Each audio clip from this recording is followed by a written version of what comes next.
Hello and welcome all to our event exploring the remarkable interfaith initiatives from the Arabian Peninsula. I'm Dr. Beth McIntosh, a theologian and philosopher and visiting research fellow at the University of Winchester.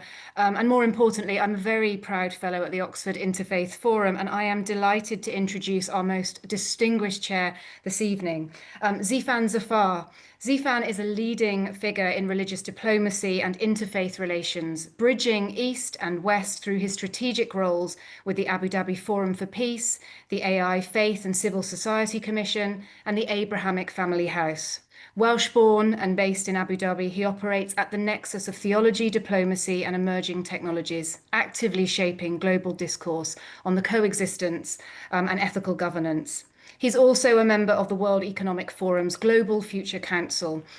Zafar regularly contributes to high-level summits on religious freedom and digital ethics, including the Paris Peace Forum, as well as contributing to the World Economic Forum's Faith in Action report. He has spearheaded landmark interfaith initiatives such as the Marrakesh Declaration and the Charter for a New Alliance of Virtue, and the Abu Dhabi Charter for Inclusive Citizenship, which continue to inform global frameworks for religious minority protection and cross-cultural cohesion. Zishan, it is just an honor to welcome you this evening as our chair. Thank you so much, Beth McIntosh, and a warm welcome to everyone else who's on tonight's call, and a real welcome to this event hosted by the Oxford Interfaith Forum.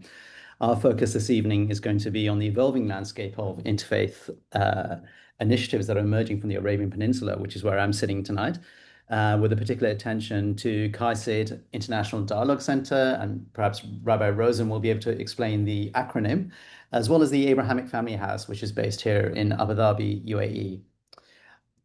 Want to extend my gratitude to Dr. Thea Gomalawi at the Oxford Interfaith Forum for putting on this important discussion. And I would really like to say it's an honor really for me to introduce our distinguished speaker, Rabbi David Rosen, who currently serves as the Special Advisor for Interfaith and Jewish Affairs at the Abrahamic Family House in Abu Dhabi. I first encountered, and Rabbi Rosen won't know this, Rabbi Rosen in Madrid, 2008. And it was through an initiative by King Abdullah. I may have the years wrong, but his presence and his insights really left a remarkable impression on me.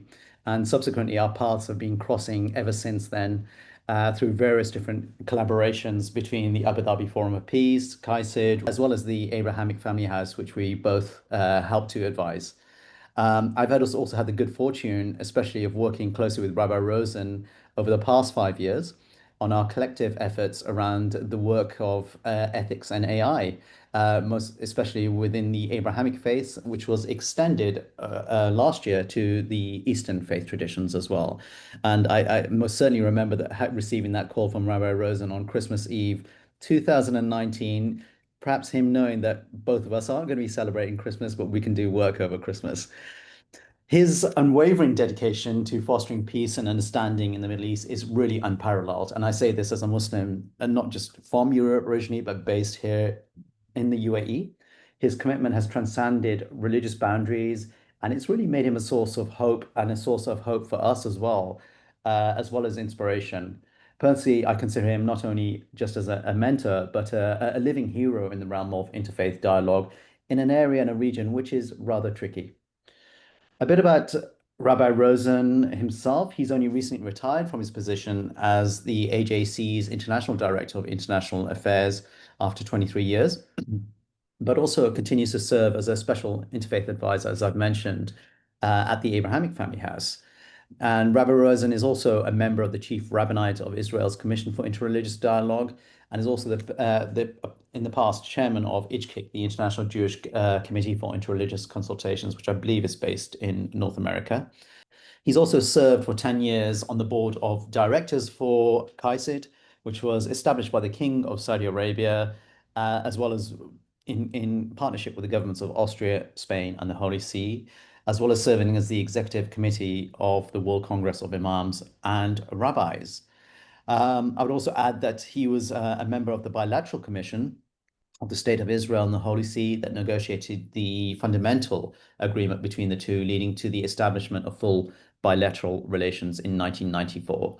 In 2004, the late Pope Benedict made the rabbi a Knight of the Order of Saint Gregory the Great for his contribution to promoting Catholic and Jewish reconciliation. And in 2010, he was also made a CVE by the late Queen Elizabeth II for his contributions to interfaith relations, as well as in 2016 being awarded the Archbishop of Canterbury's Award for Reconciliation and Interfaith Cooperation. In addition to his honorary doctorates, Rabbi Rosen is a recipient of various awards such as the Premio Galileo 2000 Award, the Raphael Lemkin Award for Human Rights, as well as the Search for Common Ground Award for Interfaith Dialogue. Today's session is titled about the remarkable interfaith initiatives from the Arabian Peninsula, and it's particularly timely. As global tensions persist, initiatives like KAICIID and the Abrahamic Family House offers models for dialogue and coexistence. And Rabbi Rosen, we are looking forward to your insights drawn from your first-hand experience. And before you do start with your experience, could I perhaps ask you to share some of your insights about a bit about your upbringing in England, your move to South Africa and Ireland, as well as your return back to Israel in 1985. And Rabbi Rosen is still based there today. And you cannot also forget his wonderful wife, Sharon, who almost has equal accolades in terms of some of the great work that she's doing, who's also the global director of religious engagement. And I've also had the fortunate opportunity of engaging and working with her. As well as amongst all this, Rabbi Rosen is also a dedicated father to 3 beautiful daughters, 4 granddaughters, and 3 grandsons. Over to you, Rabbi Rosen. Thank you. Thank you very much, Zishan, for your very generous introduction, perhaps a little long, and to ask me to introduce my experiences that are the foundation of my work and my engagements today is actually to ask me to give 2 different presentations. So I will try and do a little bit, but it's very difficult once you get onto these areas because I have perhaps a little bit too much to say about that. Of course, I would perhaps open by, in addition to expressing my appreciation to Professor Gomlowry for this invitation and my honor to be with you all, aside from Dr. Zafar's kind invitation to me to speak about my personal background, the whole involvement with these remarkable initiatives is rather personal for me, as I've been involved with both of them, and therefore I hope that nobody will mind that this presentation will be a rather personal one, perhaps a little lowbrow in terms of the kind of presentations you're used to within the Oxford Interfaith Forum, but I hope you will be able to find it of interest. I was actually raised in a rather remarkable home in the Thames Valley in England. My late father was a renowned rabbi. His name was Koppel Rosen, and he was the chief rabbi of the Federation of Synagogues.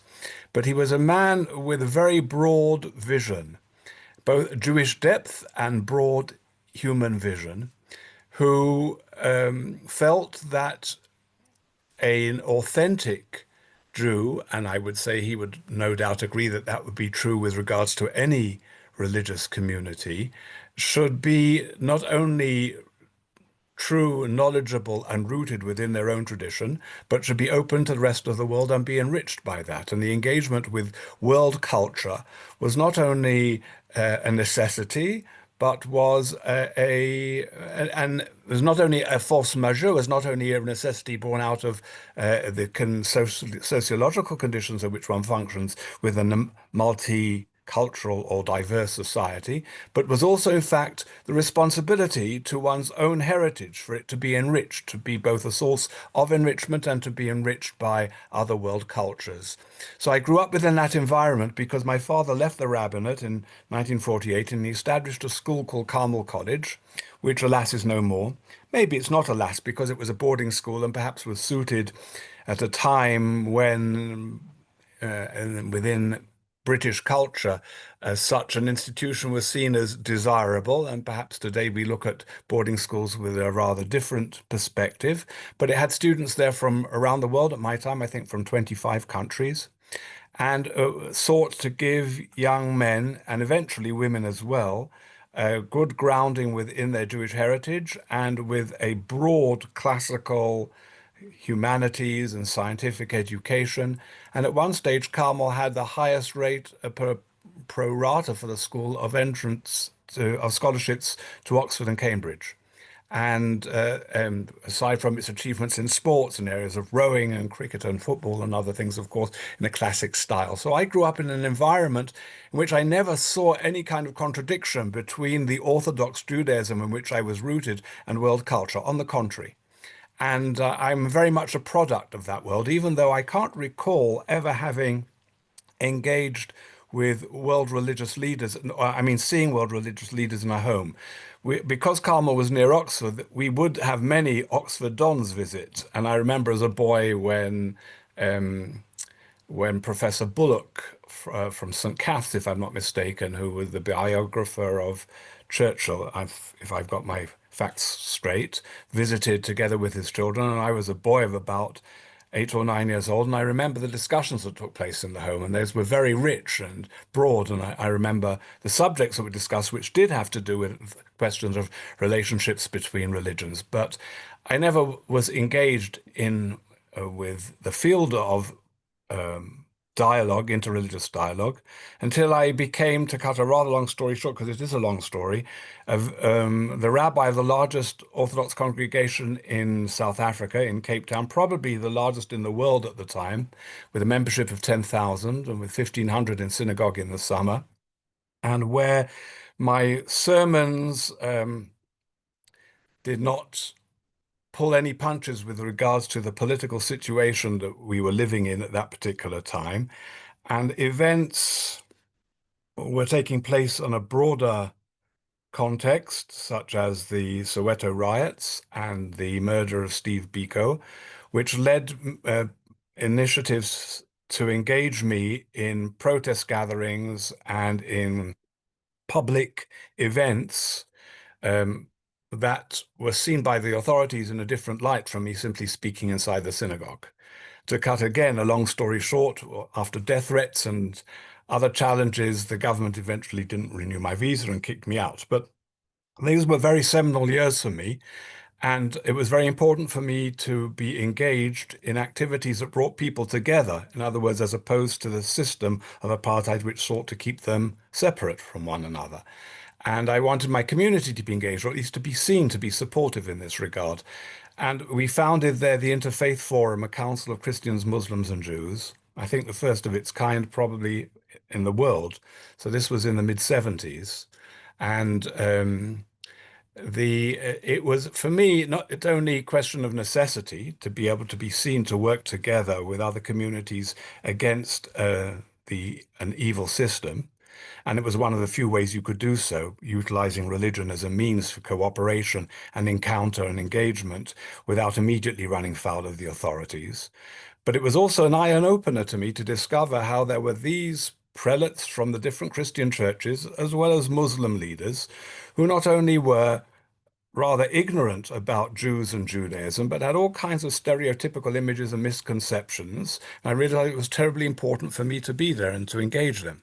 And they're just to combat ignorance and misunderstanding. But I discovered in the process, on reflection, that as ignorant as they may be about me and my heritage, I was pretty ignorant about them. And I had all misconceptions and stereotypes about both Christians and Muslims. And if I wanted to be understood, I needed to understand. So that was the beginning of getting hooked on the whole interfaith journey, initially as a commitment to social justice, but then realizing its enormous importance. And that if we really share those values that we all affirm of peace, of human dignity, of justice, and of righteousness, then surely we have an obligation to work together to be greater than the sum of our different parts. In fact, not to do so in a way is to betray those values that we claim to uphold and to espouse. So, and in Ireland, as one of my predecessors, Lord Jacobowitz, said, 95% are Catholic, 5% are Protestant, and I'm chief rabbi of the rest. You can't do your job very well if you're not involved in interfaith relations.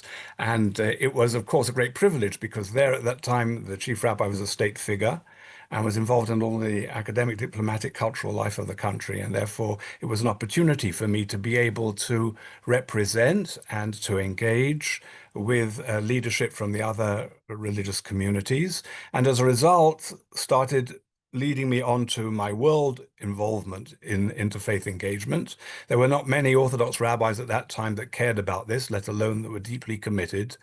And I'm told that during the Second World War, the slogan used to be join the army and see the world. I discovered a much nicer way to see the world and meet wonderful, fascinating and stimulating people and feel that you're making a contribution to improving the world in some small way at the same time. So that's the background that led to different organizations coming and asking me to represent in a different field, including states, as Zishan has kindly referred to in his introduction. And one thing has led to another. And it was through my involvement in these different bodies that I first met Sheikh Abdullah bin Bayer, who we'll refer to a little bit more shortly. It was through that my work with AJC, with the American Jewish Committee, being responsible for its interfaith work around the world, that we encountered and met with the leadership in the UAE, and that led to their contact with me and my engagement in this remarkable venture. So getting now most directly to my subject after this rather lengthy introduction, we know that most interfaith initiatives that have taken place in the world have generally come out of a grassroots context, from a socio-cultural context in which there is diversity of a greater or lesser kind, where people have interests in getting to know one another, or in strengthening social cohesion within a general society, or where there are academic institutions and individuals who wish to enrich the field of academic research and encounter, as is the case, of course, with your important forum. Both of those contexts have not existed to a great degree within the Arab Muslim world in the past. There have been one or two notable exceptions. Perhaps the most notable has been Prince Hassan of Jordan, who in the 1980s, at the beginning of the 1980s, if I'm not mistaken, established the Royal Jordanian Institute for Interfaith Studies and Research. And again, by its very name, that shows a certain academic interest. And not for nothing is Prince Hassan a graduate of Oxford University, where he also inter alia studied Hebrew, and therefore a person with a broader experience who wished to be able to pursue greater knowledge and in-depth study of the interface between the different religious traditions. But the very fact that we can point to him and not to many others is an indication of how exceptional an individual he is and how exceptional his initiative was, which still remains and continues. There are a number of factors have led to some changes, not least of all, the more we are part of a global village, the more difficult it is to live in isolation of one another, thank God. And that have sort of people, as they have traveled more, have had a broader opportunity to be exposed to realities that have often shattered stereotypes and misapprehensions that have prevailed through the tyranny of distance in the past. But certain factors, geopolitical factors, led to some dramatic changes, which we are looking at this evening. And perhaps the most significant of these was the tragedy of September the 11th, 2001, with the bombing of the Twin Towers in New York, which, aside from the shock that it brought to the Western world, confronted the Arab world with perhaps an even more immediate sense of threat. So that phenomenon that the West tends to think are primarily targeted against them, us, such as ISIS, Daesh, are in fact first and foremost targeting what are often called the moderate Islamic societies, and certainly the monarchies. And the recognition of that threat led leadership within those countries to seek to establish greater alliances with the Western world, and to be able to, if you like, take the opportunity of utilizing soft power to be able to reinforce their own well-being and their perception of the well-being of their own particular societies. In addition, these attacks, whether it's the Twin Towers or other activities of Daesh, of ISIS, of Al-Qaeda, presented an image problem for the Muslim world, as Islam was being increasingly portrayed according to the violent acts that these organizations were perpetrating. And therefore, a recognition on the part of leadership within the Arab Muslim community that this needed to be addressed and that this image problem, or we should say image distortion, needed to be rectified. Again, it was probably Jordan that was the first to step into the breach in this regard with the Amman Declaration of 2004. And then, of course, there was a more specific declaration in terms of Muslim-Christian relations that came with the common word between us 3 years later. But the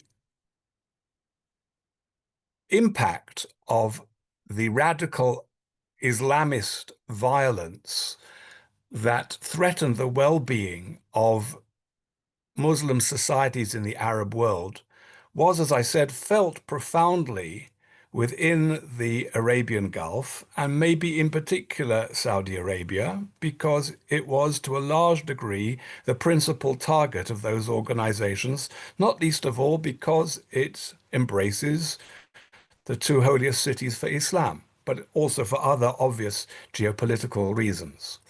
And somebody who I think does not get enough credit for these changes that we are looking at this evening, and after whom the KAICIID is named, was King Abdullah bin Abdulaziz of Saudi Arabia, the previous king, who before he assumed the crown of the Kingdom of Saudi Arabia, had already understood very well these threats that we're talking about, and as well as an understanding of what these pose not only externally, but also internally in terms of the future of his own particular society.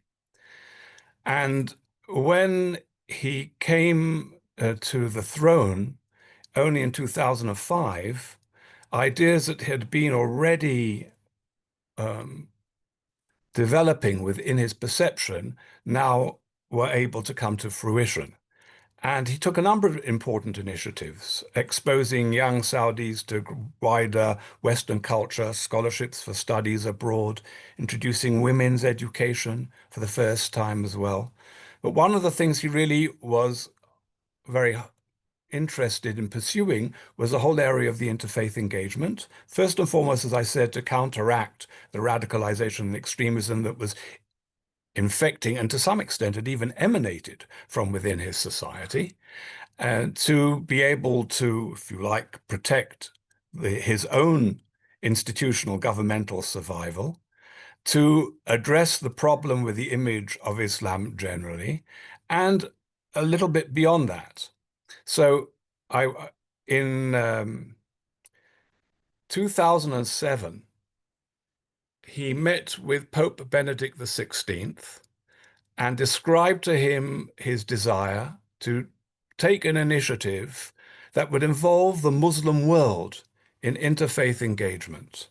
And he asked the Pope to partner with him in this particular initiative. Now, as I said, I have been very privileged to be involved in some of these initiatives, but I also have some inside information from some of the personalities who I've been privileged to have to develop friendships with over the years. And one of these was the late Cardinal Jean-Louis Tauran, who, up to his death, was responsible for interreligious relations at the Vatican and had previously been in the Secretary of State and had been very much involved in issues relating to the Middle East. So I had intersected with him a number of times in the past, and he was present at that meeting. And therefore, I can give you a little summary of it, which I'm going to do almost in kind of a cartoon fashion. The king said to the Pope, I want to take this interfaith initiative and I would like to partner with it. I'd like you to be the partner together with the Kingdom of Saudi Arabia in an interfaith program that we would engage the religions of the world. And Pope Benedict said to him in so many words, well, this is very nice, but in your country, we can't even openly worship, let alone build churches. So why on earth should I come in with you on an initiative at this particular stage? And apparently the king said, that's exactly why we need you to do so. We have to change, not just in terms of foreign policy, we have to change in terms of the internal character and makeup of Saudi Arabian society. And either this will be a revolution in which we will be swept away, and who knows what will come in our place, or it's going to be an evolution. And for it to be an evolution, we can't do this suddenly overnight and open up, therefore, freedom, new places of worship, just without any kind of preparation. We have to prepare our society. And therefore, we need to be seen to engage the religions of the world and to be able to show that respect that would pave the way for a greater pluralism within our society. And on the basis of that, Pope Benedict XVI agreed to go in with King Abdullah bin Abdulaziz on this interfaith initiative. And in its wake, he got the same agreement, not least of all because Pope Benedict had agreed, from the Ecumenical Patriarch Bartholomew and from the Archbishop of Canterbury. But I'm moving a little bit ahead of myself. So the point of telling you this conversation is to highlight that in addition to combating the threat of extremist, violent activities on the part of those perpetrating them in the name of Islam and threatening Islamic leadership and institutions, in addition to addressing the image issue with regards to Islam in the West, there was also desire to utilize interfaith relations as a vehicle to facilitate creative pluralistic change within their own society. I might also add that from the point of view of King Abdullah bin Abdulaziz, there was also a perception, which was articulated by the key protagonist on the part of the Saudi government for leading this initiative, who was the foreign minister at the time, Prince Saud, to be able to take advantage of interfaith relations as a means of conveying messages even to institutions that were not part of the interfaith world, i.e. political leadership. In other words, to utilize interfaith relations as a back channel. And I can attest to their attempt to do so. Unfortunately, not very successful, but that certainly wasn't the Saudis' fault in that regard. So he then, after getting Pope Benedict's support, he launched this gathering of representatives of the Mecca call, in which he invited representatives from all over the Muslim world. And Dr. Zafar is right. The information I gave in my summary in preparation for this evening, I gave an incorrect date. It wasn't in 2005. It was in 2008 that he convened the gathering in Mecca of representatives from the Muslim world to get their support for this call to engage the world's religions in interfaith dialogue, not for the purpose of purely missionary activity, but in order to be able to work together for the common good. And I will come back to that again in a moment. And he got the support of the Muslim world in that, which was quite remarkable. Now, in order to do so, he engaged the cooperation of the Muslim World League. The Muslim World League, up till then, had not been a particularly enlightened institution. And a lot of its own understanding of dawah, of propagation of the faith, meant not just building mosques in different places of the world, but sending personnel who were very often not at all suited for the context in which they were now transferred and transplanted, and very often radicalizing the local community and undermining some of the institutions, traditional institutions of the Islamic faith within those particular communities. So this is not an institution that until then had been involved in interfaith relations and didn't really know exactly what it was doing. And you may ask them, why on earth did the king need to engage the Muslim World League? The answer to that is that while the King of Saudi Arabia has the title as the protector of the two holiest sites, the two mosques of Islam, nevertheless, the position of the king of the House of Saud is not in itself a religious position. In other words, he does not have lineage from the Prophet, as is the case with either the Hashemites or the the Kingdom of Morocco. And therefore, he needed, if you like, this kind of religious support for what was essentially a religious, or be it interreligious initiative. And because the World Muslim League is dependent on the House of Saud and therefore on the government, it was willing to go along with this, but it didn't really know quite what it was doing. And as I say, it was to some extent quite contradictory, because in the past, personalities of the leadership of the Muslim World League had been associated with fatwas that had come out from the Muslim world, and especially from Saudi Arabia, against the whole enterprise of interfaith dialogue and of the dangers of engaging in interfaith dialogue.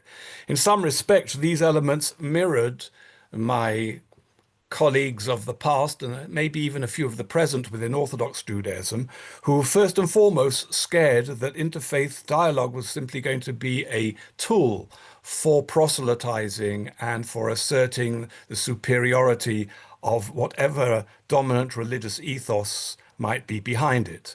So it was also perhaps reflective of a period of greater cultural isolationism. But still, if you've had fatwas to that extent, coming along and now saying that this is something we really think is important and good to do is not easy, and needed to be phrased and couched in a manner that could be accepted. To the king's credit, he was able to do that. And the next stage was only a couple of months after, to hold this meeting in 2008, indeed in Madrid, hosted by both King Abdullah and King Juan Carlos of Madrid. Obviously, the king did not feel it was exactly for the reasons he had mentioned to Pope Benedict that he was yet in a position to be able to host an interfaith gathering in Saudi Arabia. But that ultimately happened, as I'm about to tell you, as a result of these remarkable initiatives, of these remarkable steps that he took.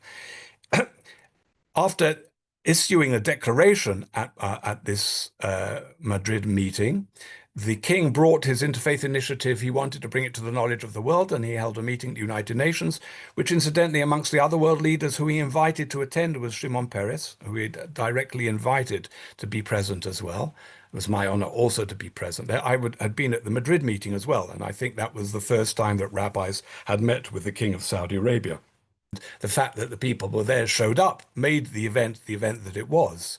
And the Saudi government traveled with the king to it, and there were some very wonderful opportunities of interaction and fascinating meetings that took place at that gathering in Madrid.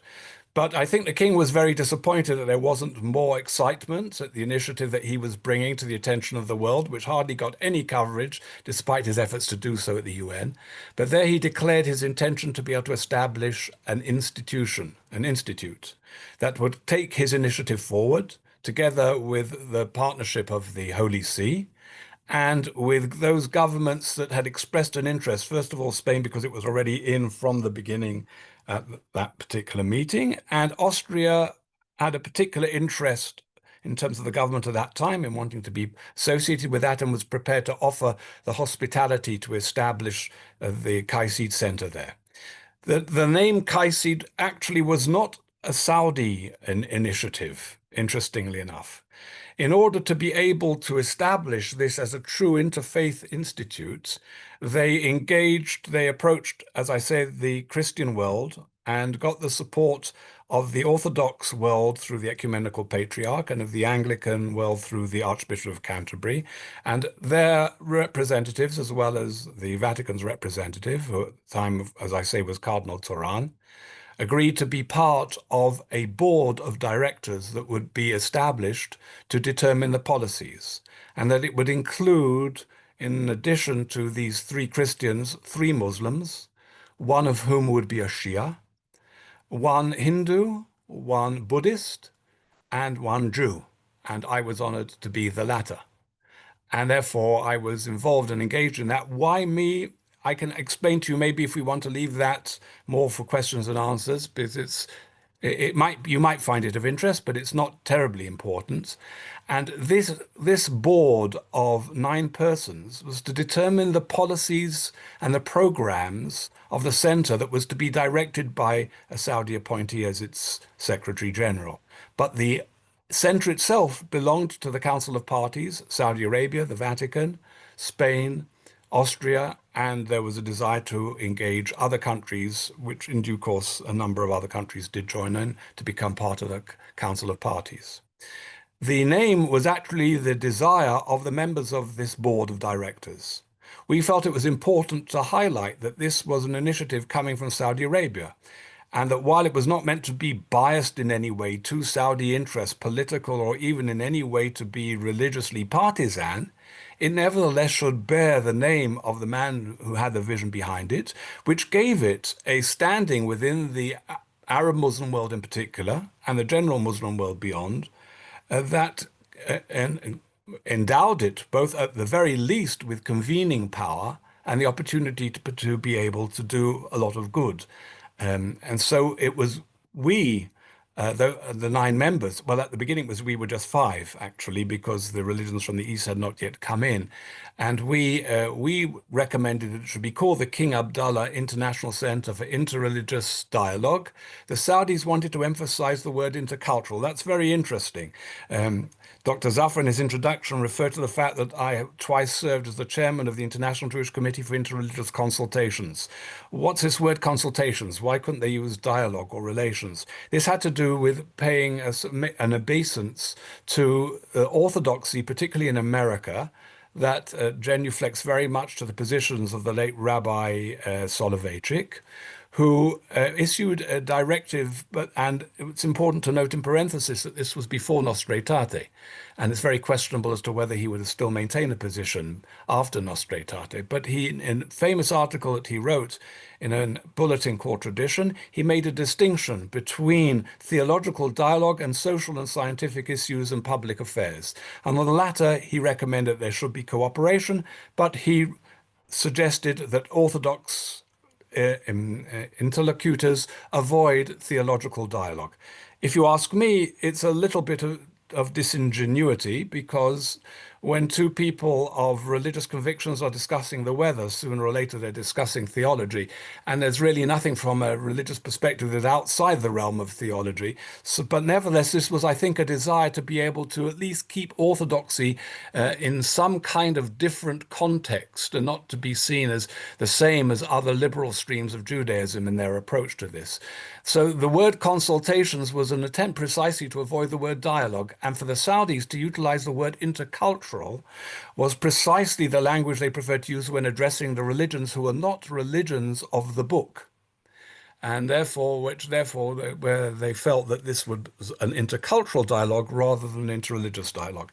That's just a little bit of maybe a curiosity in passing. But this center was established then in Vienna initially. Now it functions out of Lisbon in Portugal, to be able to promote and advance relations between the different communities. Prior to its establishment, we members of the board of directors were received by the King Abdullah bin Abdulaziz in his summer palace in Casablanca. And there he told us about his vision. He didn't obviously go into the political motivations behind establishing this center, but he said something very interesting. We were, as I say, I think 5 of us there together with him, and his 2 translators. One translator into English, another translator into French, who was not necessary, but he was being paid his job and he was determined to do his job.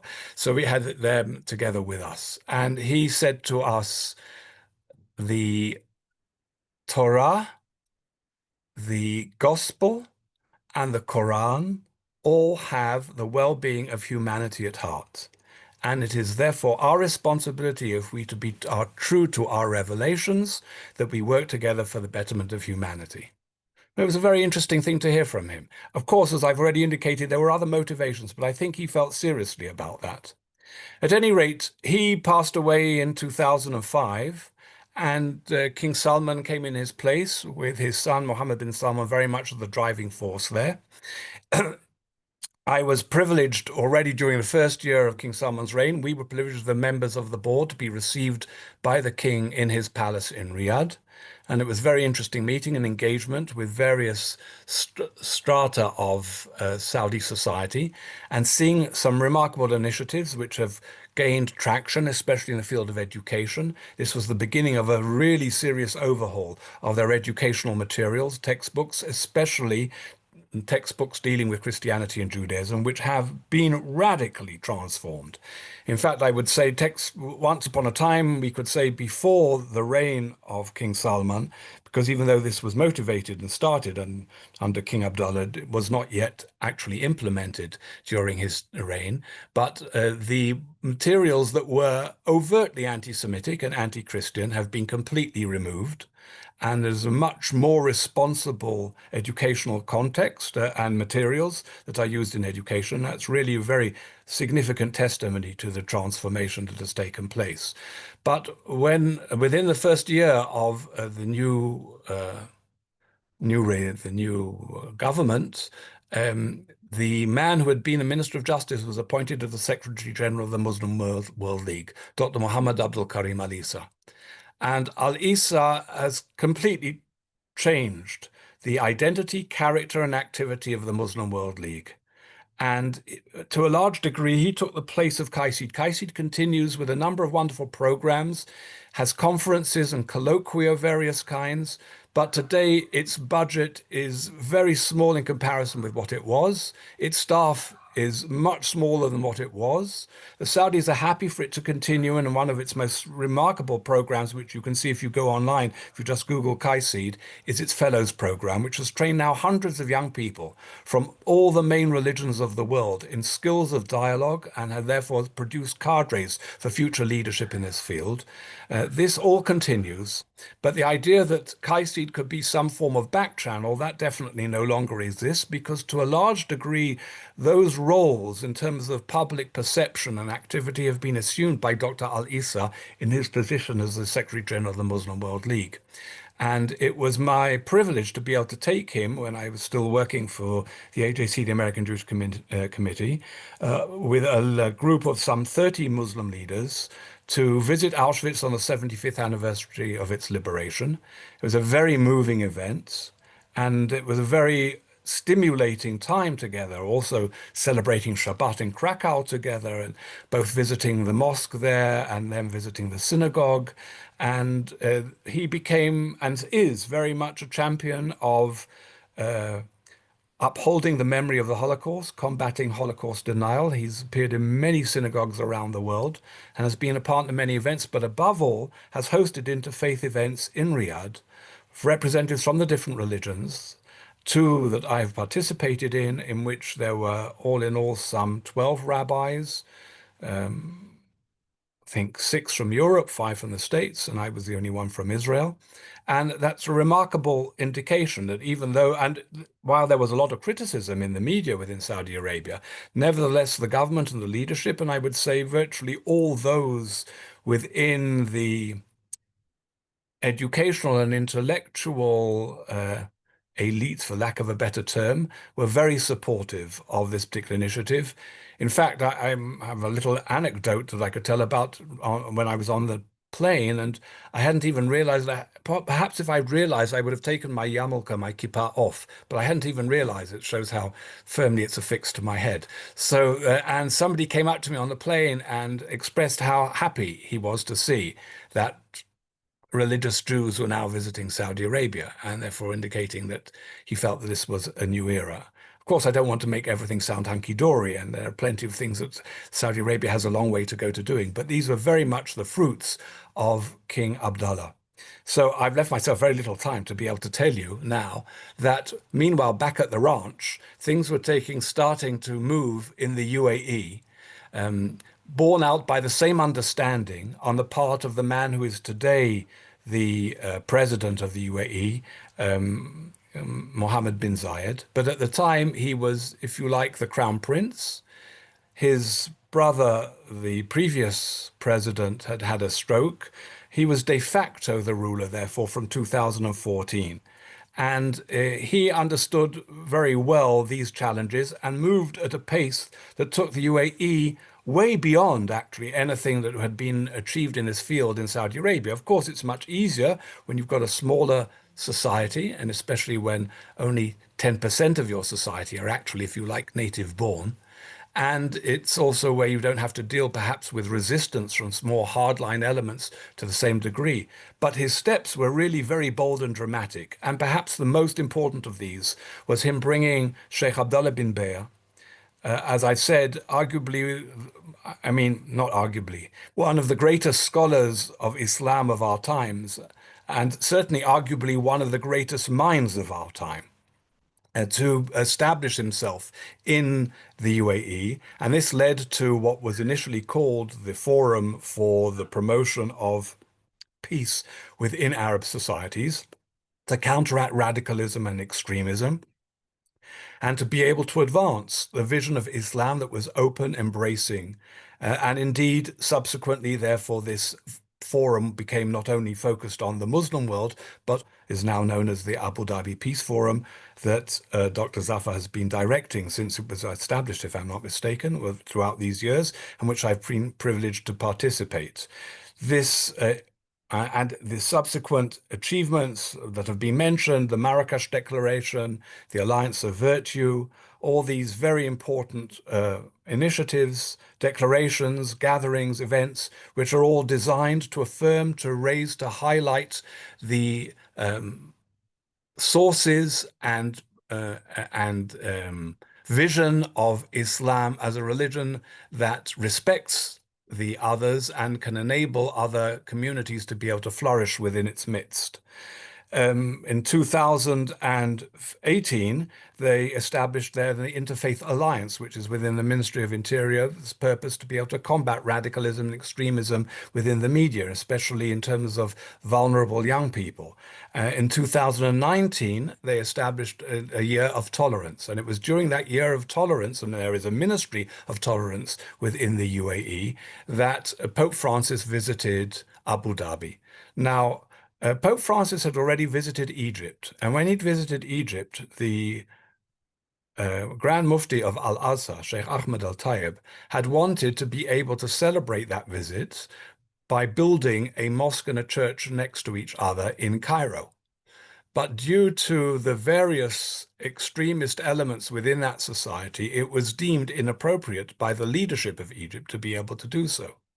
Now, Sheikh Ahmed Al-Tayeb is certainly difficult to present him as a friend of the Jewish people, but he certainly wants to be seen as a friend of the Christian world and sees himself as very much a reconciler between the Muslim and the Christian world.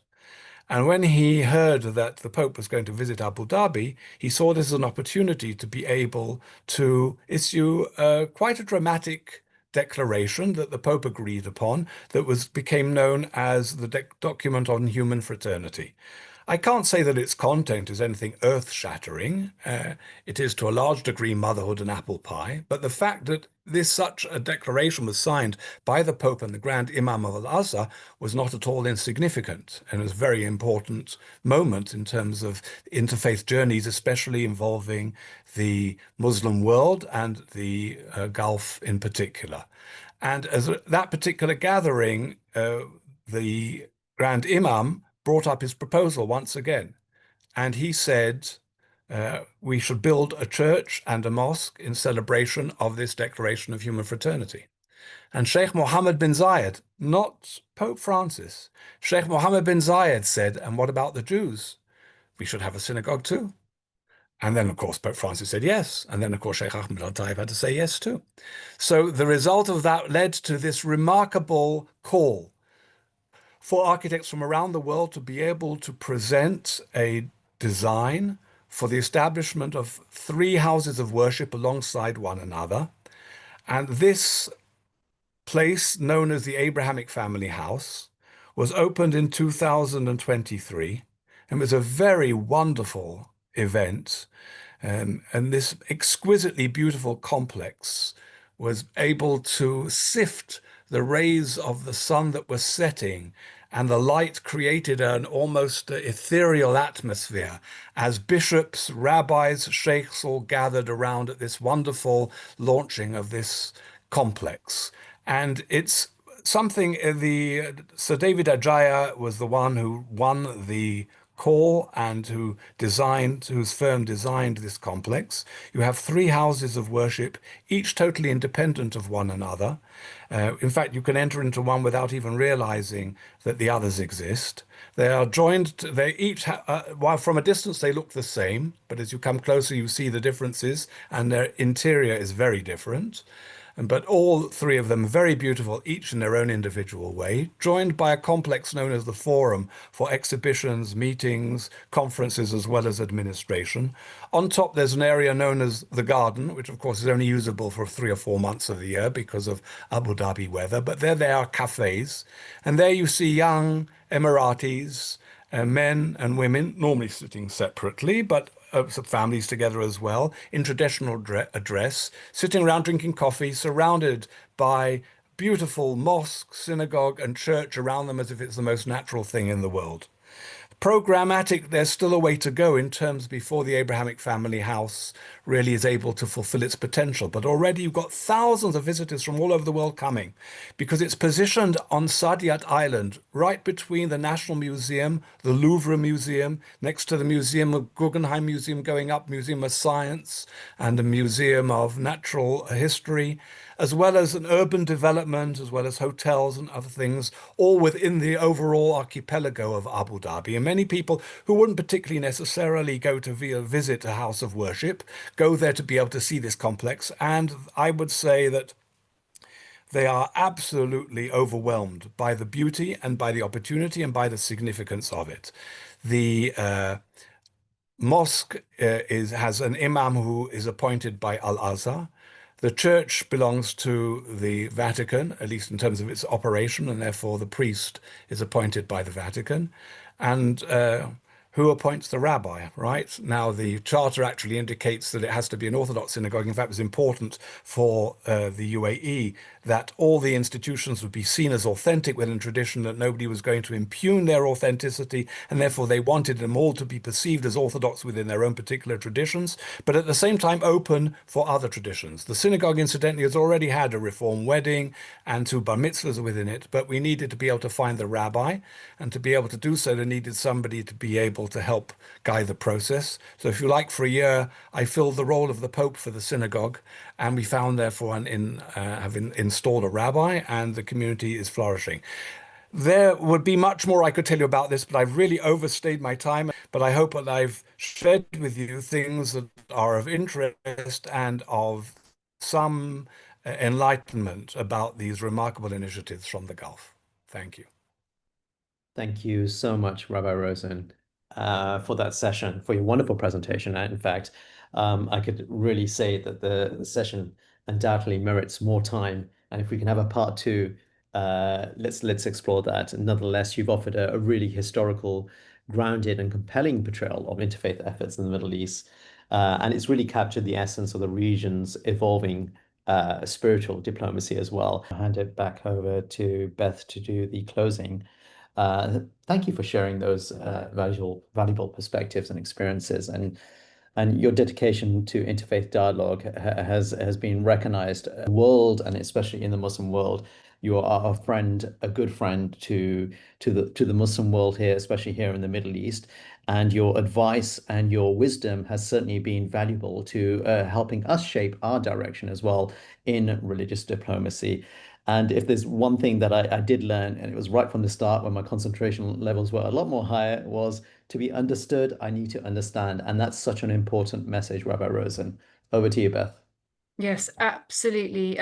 Remarkable session. Thank you, Professor David Rosen. I was absolutely transfixed. The time has flown. There are some stories we just need to hear, and yours was a remarkable story. And it was a story of others' stories coming together with this common aim of a betterment for humanity. Thank you. That was a really powerful story of work people are doing and the sort of virtues required to do that work. Just what we need to hear. Thank you so very, very much, Professor Rosen.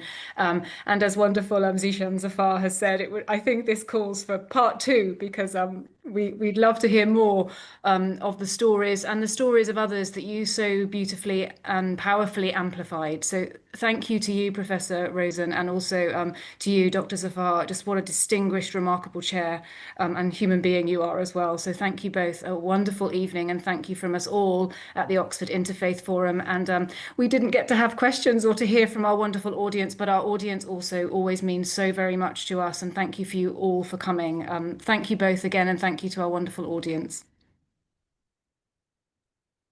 Thank you. Thank you.